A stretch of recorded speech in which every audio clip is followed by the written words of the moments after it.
राम मंदिर को लेकर के काफ़ी लोगों ने काफ़ी संघर्ष किया और देश के कोने कोने से लोगों ने कार सेवा के चलते अयोध्या पहुँचे, वहाँ कार सेवा में शामिल हुए, पुलिस की लाठियाँ खाईं और परिवार के लोग भी प्रताड़ित हुए क्योंकि पुलिस के लोग लगातार उनको गिरफ्तार कर रहे थे, घर के लोगों पर दबिश डाल रहे थे। लेकिन फिर भी ये आंदोलन लगातार चलता रहा, जिसकी परिणत आज अयोध्या में भव्य राम मंदिर के रूप में दिख रहा है।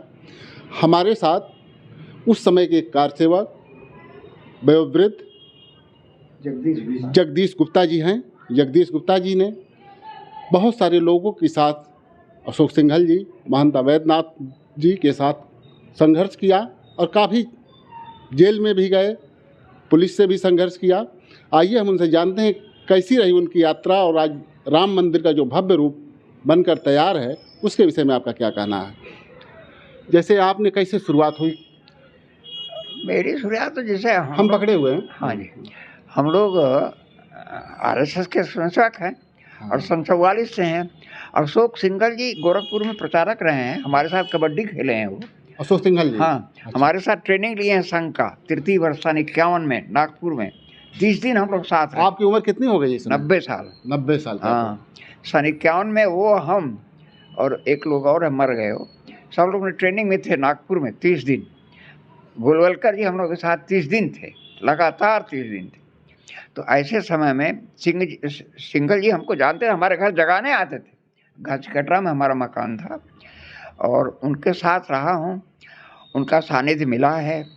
उन्हीं के प्रेरणा से हम लोगों ने काम किया है, आंदोलन में भी काम किया है, इमरजेंसी में भी काम किया है, इसमें भी काम किया है और जितना संभव हो सका है हम लोगों ने काम किया।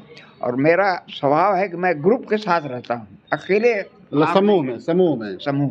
कार सेवा में किस तरह से आपका योगदान था, कैसे था? कार सेवा में यहाँ से लोगों को भेजना, प्रेरणा देना, जाओ भैया जाओ भैया जाओ भैया। हमारे घर के लोग हमको रोकते थे, आप मत जाइए, हम नहीं जा पाए। लोगों को भेजते रहे, रोज़ घूमते रहे, सवेरे निकल जाएं, लोगों से बात करें, भेजें, पहुँचावें, उनको माला पहनावें, उनको कुछ दें, जर जलपान का सामान दें, जाओ भैया। सब पूरा मोटिवेट करके एक टीम भेजते रहते थे लगातार आप? हाँ, लगातार ये काम हमने किया। और ये और कौन महत्वपूर्ण लोग आपके साथ रहे? हमारे साथ वो ग्रुप मर ही गया, सब खत्म हो गए। अच्छा। ए भैया पकड़ ले हो। वो हमारे साथ एक हरिश्चंद्र थे, ईश्वर जी थे, विनय प्राणाचार्य थे। अच्छा। ऐसे तमाम लोग ऐसे थे जिनका शरीर सब शांत हो गया, खाली विनय है।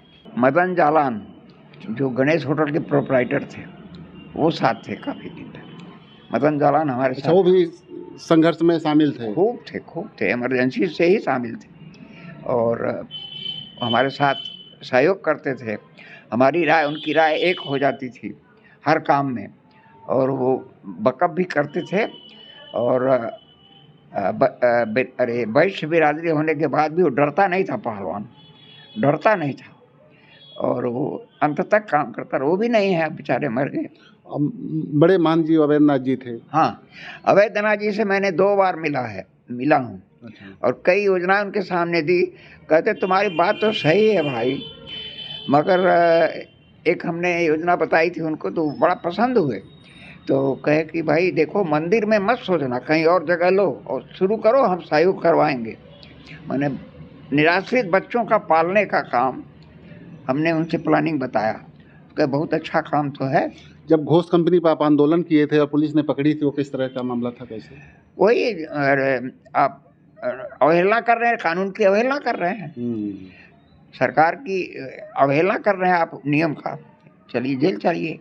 और राम मंदिर के लिए आप आंदोलन कर रहे थे उस समय? हाँ, उसी में वो यही लगाते थे कि आप सरकार के आज्ञाओं का अवहेलना कर रहे हैं और इस नाते आप अरेस्ट हो रहे हैं, यही था उनका। मतलब आंदोलन को लोग हतोत्साहित, जो प्रशासन था, करना चाहता, लेकिन आप लोगों का उत्साह, आंदोलन इतना तेज था कि कोई रुक नहीं रहा था। हमारे साथ हमारा बेली पार तक हमारा कर्मचारी गया था साथ में, हमारे बड़े लड़के ने कर दिया था कि अरे भाऊजी को देखना, जेल में रहेंगे, तुम भी रहना, देखभाल करना। रामदरस नाम का कर्मचारी था, वो भी गया था साथ में। लड़के ने कर दिया कि भैया तू देखना। मतलब घर के लोगों का पूरा समर्थन था? समर्थन था, सभी लोग सहयोग हाँ करते थे? सहयोग करते थे। ये बात तो ठीक है। आपके ऊपर दबाव बनाने के लिए आपके बेटे को भी पुलिस ने पकड़ा था, हाँ वीरेंद्र गुप्ता को? हाँ, वीरेंद्र गुप्ता को पकड़ के ले गए थे घर से। अच्छा। और बिना कपड़े के ले जा रहे थे। तो फिर कपड़ा पहना तो कहने अंदर नहीं जाना है, आप कपड़ा मंगाना तो यहीं मंगाओ। तो बाहर ही मंगाया गया, कपड़ा पहन के गया और पकड़ के ले गए। उसके बाद कई दिन तक ट्रेसिंग करते रहे हमारे घर की, कहाँ है कहाँ नहीं, हमको पता नहीं। आप लोग ले गए, कहाँ ले गए? हम तो यही कहते थे कि आप ही लोग ले गए यहाँ से। मतलब वो लोग हौसला तोड़ना चाहते थे, लेकिन आपका उत्साह चरम पर था आप लोगों का। हाँ बिल्कुल। और उसी हिसाब से अपना करते रहे हम लोग, जितना जब तक रहा करते रहे, यही है। और आपको उस समय उम्मीद थी कि इस तरह से भव्य राम मंदिर इतने आपके समय में आपके रहते हुए पूरा हो पाएगा? अब ये तो भगवान से प्रार्थना जरूर करते थे, पूरा होगा कि नहीं होगा ये कोई निश्चित मन में नहीं था। हाँ एक जरूर था कि एक दिन पूरा जरूर होगा, चाहे हम रहें ना रहें, पूरा होगा। हमारे तमाम साथी चले गए, ईश्वर ने बुला लिया उनको, हमको छोड़ा हुआ है यहाँ। आपको ये राम मंदिर देखना है, राम लला को देखना है। हाँ, यही भगवान से बड़ी आशा करते हैं कि हमने कहा भी था लोगों से कि भैया हमको सन 25 तक जीना है। भगवान से 2025 तक हमारा संघ का 100वां साल हो रहा है 2025 में। हाँ, उसको हम देख लें, भगवान बुला ले। आप संघ के पदाधिकारी भी रहे? हाँ बहुत रहे, बहुत अच्छे पद। शहर के संघ चालक थे, संघ के शारीरिक प्रमुख थे, संघ बौद्धिक प्रमुख थे, व्यवस्था प्रमुख होता है जिसको खजांची कहते हैं आप लोग। 8 साल में व्यवस्था प्रमुख था यहाँ का, काफ़ी काम किया। तो राम मंदिर भगवान का दर्शन करने आपको जाना है? बिल्कुल जाना है, जाना। हम इधर ही जा रहे थे तो वहाँ हमारे अनिल जी हैं क्षेत्र प्रचारक, उन्होंने कहा भैया इस समय मत आओ, इधर उधर। इनसे भी कहा हमने, दिक्कत है इधर मत जाइए, बाद में जाइए। फिर अभी प्रदीप विश्व हिंदू परिषद वाले हैं, वो उन्होंने फ़ोन किया अयोध्या से, तो हमने कहा ऐसा ऐसा कह रहे, आना चाहते हैं, कहा घूमना पड़ेगा, बहुत चलना पड़ेगा, आप चल नहीं पाएंगे, बड़ी बैरिकेडिंग है, बाद में आई ज़्यादा अच्छा है। तो हम भी शांत हो गए। प्रधानमंत्री ने भी कहा है कि आप लोग 22 के बाद आइएगा। हाँ, वहाँ से बोले 27 के बाद आओ तो आराम रहेगा। वहाँ से हमको फ़ोन पर गए, 27 के बाद आओ आराम रहेगा। ये है सब कुछ। वहाँ संघ का एक कार्यालय बन गया है, साकेत निलयम, बहुत बड़ा बना है। हाईवे से उतरिए दाहिने तरफ है, अयोध्या में। हाँ। बहुत बड़ा कार्यालय है, इसमें 50 कमरे हैं। जब आप जाएंगे दर्शन करने तो अपने कार्यालय भी जाएंगे? जाते हैं हम, पिछले बार भी गए थे।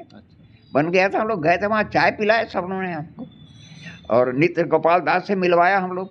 नित्य गोपाल दास के पास गए थे, एक पत्र इसके अंदर 12 वाला का था, स्क्रीन लगा रहता है, अंदर नहीं जाने देते। तो मगर अनिल जी ने फ़ोन किया था तो साधु ले गया हम लोग, बाहर से चर्चा हुआ। उनको मैंने एक लिख के भेजा कि हम लोग गोरखपुर से साकेत संघ सेवक आए हैं आपका आशीर्वाद लेने। उन्होंने वहीं से ऐसे किया। और हम लोगों के लिए जो 9 लोग हम लोग थे, उन्होंने लड्डू भेजा, बहुत बड़ा बड़ा, हालांकि दर्शनार्थी प्रसाद भेजा आपको, लड्डू भेजा स्पेशल हम लोगों के लिए। उन्होंने लड्डू भेजा, आदमी से लड्डू हम लोग लाए, उनको प्रणाम किए, चल दिए। तो मतलब राम मंदिर बन करके आपके जीवन में ही तैयार हो गया, आपको बेहद खुशी होगी इस बात? बहुत खुशी है, बहुत खुशी है। ईश्वर की लाख लाख दया, मैं मानता हूँ कि मैं जिंदा हूँ। आपके जीवन में ही पूरा हो गया, राम लला विराजमान हो जाएंगे। बिल्कुल बिल्कुल बिल्कुल। देखिए, आपका कहना है कि आप लोगों ने काफ़ी संघर्ष किया और काफ़ी लड़ाइयाँ लड़ी, हालांकि प्रशासन के लोग, पुलिस के लोग लगातार हतोत्साहित करते रहे, लेकिन फिर भी हौसला टूटा नहीं।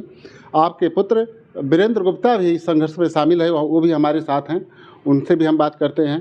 कैसे क्या हुआ आपको जब पुलिस पकड़ के ले गई, थोड़ा उसका विवरण बताइए पूरा। अब हम तो घर पर ही थे। 90 की बात है, 92 की? हाँ, 90-91 यही रहा होगा पीरियड जी। मुलायम सिंह की आतंक चरम पर था जी जी। तो ये तो सबको मालूम था, पूरे शहर को मालूम है कि अपना घर संघनिष्ठ परिवार है बाबूजी की वजह से, और हम सब लोगों का भी संघ से बड़ा नाता है। बाबूजी की कृपा रही, सबसे परिचय रहा, सब लोग हम लोग जाते रहते थे। एक दिन सुबह सुबह पुलिस आती है, बेल बजाती है, दरवाज़ा मैं खोलता हूँ, तो मैं स्नान करने जा रहा था, तो ऐसे ही अंडर गारमेंट्स में ही खड़ा था, तो मैं आया, देखें कौन है, तो पुलिस। तो हमने पूछा, बोलिए क्या बात है? तो कहा ये नंबर, टेलीफोन नंबर ये आपका है? तो हमने कहा हाँ, घर का हमारे नंबर है। कहा आपके नंबर से धमकी दी गई है। अच्छा, धमकी मतलब किसको धमकी दी गई है? ये कुछ नहीं मालूम, आपके नंबर से धमकी भरा फ़ोन गया था, इस नाते आपको गिरफ्तार किया जाएगा। जबकि वो झूठ ही रहा सब होगा। फर्जी रहा, सब फर्जी मामला। फिर तो हमने कहा अच्छा भैया, मतलब आप लोगों का जो आंदोलन था, जो उत्साह था, उसको मतलब तोड़ने के लिए ही ये सब किया जा रहा है। कारण एक ही था कि इनको मालूम है कि ऐसा परिवार है कि जो राम मंदिर आंदोलन में बढ़ चढ़ के हिस्सा लेता है। तो बस वहाँ से उठाए हमको, किसी तरह हम कपड़ा वपड़ा मंगाए, बाहरी कपड़ा पहनाया, फिर कोतवाली ले गए, कोतवाली से राजघाट थाना से बेली पार, वहाँ से फिर हम लोग 100-150 लोग इकट्ठा हो गए बेली पार में। शहर भर के हर जगह से लोगों को लेके आ रहे थे। आदरणीय शिव प्रताप जी भी उस समय साथ में थे, और कई लोग, बहुत सारे लोग। महामहिम राज्यपाल जो हिमाचल के इस समय हैं, शिव प्रताप जी, वो आपके साथ थे? हाँ, साथ में ही थे। तो फिर बेली पार से हम लोग बस से, पुलिस से हम लोगों को आजमगढ़ जेल की तरफ ले गई। आजमगढ़ जेल में एक टेक्निकली हमने अपना सिग्नेचर नहीं किया था, इसलिए मैं आजमगढ़ जेल से उनको कहा कि भाई जब मेरा नाम ही नहीं है तो मुझे काहे पकड़ोगे। अच्छा, उस रजिस्टर पर आपका नाम नहीं था? नहीं, नाम था, मेरा दस्तखत नहीं था, मेरा सिग्नेचर नहीं था। तो शिव प्रताप भैया ने कहा भाई जब सिग्नेचर नहीं है तो इसको काहे रखोगे। और फिर वहाँ से मैं तुरंत निकला, और एक हमको बस ड्राइवर मिल गए राज्य परिवहन निगम के, वो जैसे लगे परिवार के सदस्य के तरह हमको गोरखपुर तक ले आए। फिर 2-4 दिन पुलिस दबिश देती रही कि वीरेंद्र कहाँ गए, वीरेंद्र कहाँ गए, लेकिन ऐसे ही रहा। इसके बाद भी आपका संघर्ष मंदिर के लिए जारी रहा? मंदिर के लिए तो उसके बाद भाई साहब कार सेवा में हम सब लोग नौजवानों की टीम गई थी, और जिस समय वो प्लिंथ बन रहा था, सीमेंट और गिट्टी का जो ढलाई हो रही थी, जैसे लगे कि कितनी शक्ति आ गई है शरीर में, कि साधारण मतलब ऐसे परिवार में रहे हैं हम लोग कि इतना भारी काम करना बड़ा मुश्किल है, आदत नहीं रही। लेकिन उस समय ताकत आ गई थी। इतनी ताकत इतनी बच्चों में कि 3 दिन 4 दिन के बाद तो हम लोग का हाथ पर नहीं हिल रहा था, लेकिन उस समय तो उत्साह चरम पे था। और दिन भर कम से कम सुबह 8 बजे से लेके रात को 6 बजे 7 बजे तक, शाम तक लगातार हम लोग खाली गिट्टी किसी तरह ये बने। और आज बड़ी कृपा है भगवान की कि राम मंदिर का ये स्वरूप जो सामने आ रहा है और इसी जीवन में आ जा रहा है, ये बड़ी कृपा है भगवान की, बड़ी कृपा। आपका पूरा परिवार संघ से जुड़ा हुआ था, और राम मंदिर में पूरे उत्साह से परिवार का हर सदस्य सहयोग किया, उस संघर्ष में शामिल रहा, और आज भगवान राम का मंदिर बन गया है। सभी लोग काफ़ी उत्साहित हैं। ये परिवार पूरे सदस्यों के साथ भगवान राम का दर्शन करने अयोध्या जाएगा। कैमरामैन अरशद खान के साथ डॉक्टर सिंधु कुमार मिश्रा, TV9 गोरखपुर।